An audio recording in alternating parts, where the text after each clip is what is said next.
Bienvenue dans Mobility TV. Aujourd'hui, on va parler des flottes automobiles avec le directeur général de Geotab, François Denis. Bonjour. Bonjour. Merci d'être avec nous. D'abord, un petit portrait de Geotab. Alors, Geotab, c'est une société qui fait de la télématique. C'est même le numéro 1 mondial dans ce domaine. En fait, le principe, c'est de mettre dans le véhicule, quel qu'il soit d'ailleurs, que ce soit des véhicules légers, des véhicules utilitaires ou des véhicules lourds, comme des poids lourds ou des bus ou des cars ou même des véhicules de chantier, et de mettre un boîtier qui permet de récupérer les données du véhicule. En fait, il y a vraiment trois catégories de données qui sont récupérées. Les données du véhicule lui-même, c'est-à-dire via la prise OBD, la prise de diagnostic en fait, du véhicule, on va récupérer les données du véhicule lui-même, sa consommation, son kilométrage, etc., ses codes de panne, enfin tout un tas de choses, tout ce qui peut apparaître sur le tableau de bord finalement. La deuxième catégorie, ça va être le comportement du conducteur. Donc avec un accéléromètre, un gyroscope qu'on a dans le boîtier, on va pouvoir savoir comment se comporte le conducteur. Est-ce qu'il accélère trop fort? Est-ce qu'il freine trop fort? Est-ce qu'il prend ses tournants trop brusquement? Ça use le véhicule et puis ça va consommer davantage. Et donc, on va pouvoir améliorer ce comportement de conduite. Et puis, la troisième catégorie, ça va être tout ce qui va pouvoir se brancher sur le boîtier. Par exemple, dans le domaine du transport de marchandises, on va brancher le chronotachygraphe et remonter à distance les données du chronotachy. On va pouvoir gérer la chaîne du froid dans le transport frigorifique. On va pouvoir savoir quelle est la température, même la modifier à distance, etc. Brancher une caméra, par exemple. Tout ce qui peut être utile peut se brancher parce que le boîtier est équipé d'une carte SIM et donc va pouvoir remonter les données sur le hub. Et puis, il y a une quatrième catégorie de données qui sont en fait les données de géolocalisation. Je les cite en dernier parce qu'en fait, ce n'est pas forcément nécessaire. On peut s'en passer. Quelquefois, certaines entreprises préfèrent ne pas géolocaliser les véhicules. Donc voilà.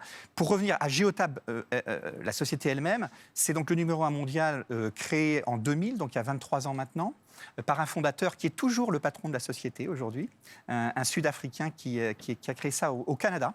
Et aujourd'hui, on a en fait une présence dans 153 pays à travers le monde. On a dépassé les 3,2 millions de véhicules connectés dans le monde, ce qui nous permet de dire qu'en fait, on est numéro 1 mondial. À quel moment on a décidé d'installer ça? À quel moment on a eu l'idée de ce boîtier? Est-ce que c'est très, très ancien? Est-ce que ça remonte aux années 60? Ou est-ce que c'est quelque chose d'extrêmement ancien? Tout à fait. Alors, effectivement, à l'origine, c'est quelque chose qui remonte à plus de 20 ans.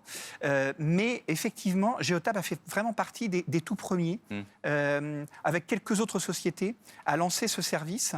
Il y a eu différentes façons de le faire, des façons parfois compliquées d'aller chercher la donnée du véhicule en coupant des fils, etc. Mais la cause, c'était parce qu'on a retrouvé des pneus lisses sur certaines voitures avec des consommations anormales, ou est-ce que c'était parce qu'on a retrouvé une voiture dans le sud de la France alors que le collaborateur était censé rester travailler à Paris? Est-ce que c'était... Enfin, vous m'avez bien compris, ce boîtier, c'est une sorte de flic, quoi. C'est une sorte de... À tout le moins, c'est un espion. Donc, c'est aussi une façon de rappeler que la voiture appartient à l'entreprise et non pas, c'est pas une voiture de personnel. Alors, c'est vrai qu'on peut l'utiliser pour vérifier où se trouve le véhicule. C'est vrai qu'un véhicule utilitaire qui est chargé de matériel cher, par exemple, c'est très important de pouvoir le géolocaliser, y compris pour éviter le vol. Donc c'est vrai que c'est une des utilités. Mais il y a tellement d'autres possibilités avec un boîtier de télématique qui va vous permettre de connaître, je parlais des codes de panne tout à l'heure, qui vont vous permettre de savoir que voilà, le voyant moteur s'est allumé sur le tableau de bord, le gestionnaire de flotte, lui, le sait à distance. Oui. Et donc dès demain, ce véhicule... Si le chauffeur ne le voit pas, d'accord. Voilà, et quelquefois le chauffeur le voit mais va un petit peu négliger. Donc tout est su sur le véhicule. C'est-à-dire qu'il y a vraiment une vision complète qui va permettre d'économiser, parce que c'est quand même le principal but, puisque vous me posiez la question de l'origine, la première intention de ceux qui, encore aujourd'hui, installent de la télématique dans leur véhicule de flotte, c'est de faire des économies. La deuxième grande catégorie, c'est la sécurité des véhicules, et on pourrait y revenir. Et aussi du conducteur. Et du conducteur, bien entendu. Et donc, ça, ce sont les deux plus grandes. Voilà, Est-ce que vous équipez surtout des voitures, entre guillemets, particulières, des voitures 4 portes, 4 places, ou est-ce que ce sont des véhicules utilitaires légers ou des véhicules tout simplement utilitaires? Alors, la principale catégorie, en fait, c'est le véhicule utilitaire. On le voit, par exemple, avec le développement de l'e-commerce, de la livraison du dernier kilomètre. On n'imagine même plus ne pas savoir où se trouve le véhicule qui livre le colis. Enfin, on est, nous, partenaires des très grands du e-commerce. Ils ont absolument besoin de cette solution. Et ça, c'est la plus grande catégorie. Après, on a effectivement les véhicules lourds, qui sont très équipés aussi. On n'imagine pas un camion qui fait des longues distances ne pas être équipé, ne serait-ce que pour savoir à quelle heure il va arriver, pour faire ses livraisons, pour gérer par rapport même au dock d'arrivée, de prendre un créneau de livraison, etc. Et puis on a le véhicule léger qui parfois, enfin qui aujourd'hui est un petit peu moins équipé pour des raisons ce sont des véhicules de fonction, des véhicules commerciaux qui sont un peu plus réticents sur la question justement de la vie privée. Et donc la CNIL en France, mais il y a la RGPD aussi qui oblige à certaines choses, la CNIL en France oblige à ce qu'il y ait un mode vie privée. D'accord. Qui puisse être mise en place pour que donc il y a un switch, quoi, tout simplement. Exactement. Sur le, Alors, sur le... ça peut se faire sur un smartphone. Ouais. Maintenant, c'est sur un smartphone que ça se fait. Ça peut être un bouton. Mais ce qui est ça peut être fait automatiquement quand on arrive sur la zone de son domicile. Ce sont des choses qui peuvent être faites automatiquement aussi par rapport aux horaires. 18h tous les soirs, je passe en mode vie privée automatiquement. Et le week-end, je suis en mode vie privée. Donc, si un véhicule peut être utilisé en dehors des heures de travail, à ce moment-là, il y a cette possibilité. C'est même une obligation, en fait, une recommandation de la CNIL. Mais les recommandations de la CNIL, si on ne les suit pas, on peut même se retrouver à payer une amende. Je vais mettre de côté assez vite pour ensuite parler des véhicules utilitaires, de côté les voitures entre guillemets particulières. Il y a deux choses qui sont assez intéressantes dans les études que vous avez faites. C'est que premièrement, on s'est fait tout un fuss autour des hybrides rechargeables. En fait, ce sont des voitures lourdes qui finalement finissent par consommer beaucoup plus. Et puis peut-être sur les flottes de véhicules, en tout cas de voitures particulières, on va maintenant plutôt privilégier une voiture thermique, mais pour plusieurs collaborateurs, plutôt que justement ces véhicules hybridés qui, en l'occurrence, sont mal rechargés et donc sont plus polluants. Alors tout à fait, ce sont deux tendances, effectivement. On voit que les gestionnaires de flotte reviennent un peu sur cette solution qui semblait idéale pour passer à l'électrification, en fait, de se dire je vais le faire par étapes en prenant un hybride rechargeable, mais le problème, c'est si le véhicule n'est pas rechargé. À ce moment-là, il n'est que thermique, et comme il est plus lourd, et comme souvent il est équipé d'un moteur thermique moins puissant, il va surconsommer. Et on a des chiffres sur le non-rechargement. Est-ce qu'on sait que sur les flottes automobiles, par exemple, je ne sais pas moi, 50% des voitures sont non rechargées? Est-ce que vous avez étudié ça ou pas du tout? J'ai pas de chiffres très précis. Vous n'avez pas de retour, vous n'avez pas de remontée? J'ai pas de chiffres précis, j'ai les remontées de tous les gestionnaires de flotte qui disent bon, on va pas refaire ça, on va maintenant passer à l'électrique, et nous on les accompagne. Vous avez le rapport final, mais vous n'avez pas le... Ouais. Et nous on les accompagne. Et pourquoi on est si intéressé par ce sujet? C'est parce qu'on les accompagne sur la partie électrification. On a publié une étude, c'était en septembre dernier, qui montrait qu'en France, aujourd'hui, dans l'état actuel des choses, 50% des véhicules de flotte peuvent passer à l'électrique de façon économiquement intéressante, c'est-à-dire en faisant des économies qu'on a mesurées, 8 600 € par véhicule sur une durée de vie de 7 ans. Et deuxième chose, sur un usage identique à un véhicule thermique. C'est-à-dire que, par exemple, pour un véhicule utilitaire, la possibilité de véritablement faire sa tournée sans recharge en itinérance sur une journée complète. Donc, pour avoir un même usage et que ce soit économiquement intéressant, on arrive sur plus de 50% des véhicules de flotte aujourd'hui en France qui peuvent passer à l'électrique.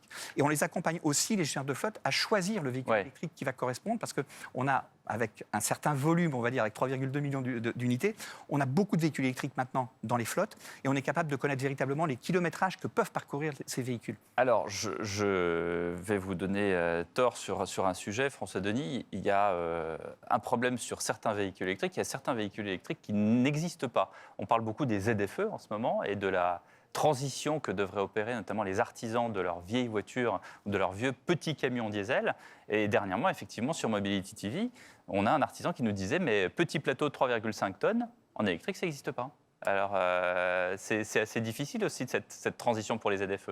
Alors, on a fait effectivement, dans l'étude dont je parle, on a spécifiquement étudié les véhicules utilitaires sur 17 pays à travers l'Europe.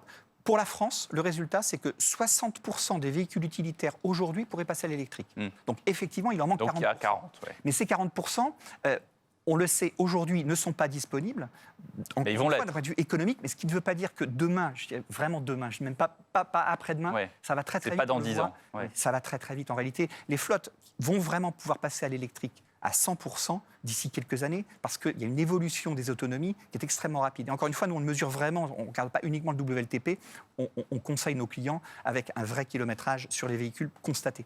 Puisqu'on parle de véhicules électriques, sur les bornes de recharge, ça c'est la même chanson toujours en France, c'est bien beau les voitures électriques, mais il n'y a pas assez de bornes de recharge. Oui, mais on voit quand même l'évolution en France, en tout cas, et c'est dans beaucoup de pays d'Europe le cas aujourd'hui. On a quand même des intentions qui ne sont jamais complètement suivies des faits, mais la réalité, c'est qu'on a dépassé les 75 000 bornes à la fin de l'année dernière. Donc ça y est, on commence à avoir un réseau qui commence à devenir sérieux. Ce qui manquait fondamentalement, c'était des gros opérateurs qui investissent sur les grands axes.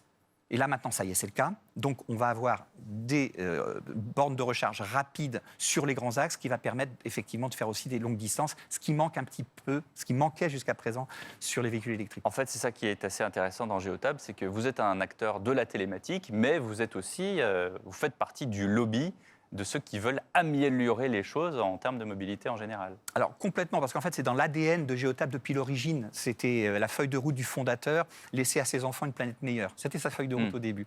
Et comme c'était un ingénieur de la data, il s'est dit c'est dans la mobilité, c'est dans le domaine du transport qu'on va utiliser au maximum cette donnée et améliorer les choses. Et effectivement, le fait d'aider les gestionnaires de flotte à passer à l'électrique, encore une fois, c'est dans l'ADN de la société, parce que dès le début, on l'a fait, et aujourd'hui, on a plus de 280 modèles de véhicules électriques qui sont disponibles avec le système Geotab. Ce qui est très, très largement supérieur à tous les autres acteurs du marché, parce que c'est depuis l'origine qu'on fait cette étude des véhicules électriques à chaque fois qu'ils sortent. Bon, en tout cas, vous avez réussi à démontrer en quelques minutes que la télématique, ça n'est pas seulement un policier qui est embarqué dans votre voiture sous forme de boîtier, c'est aussi pour un peu aider à avancer également en termes d'écologie et de mobilité. Merci beaucoup, François Denis, d'avoir été l'invité de Mobility TV. Avec plaisir.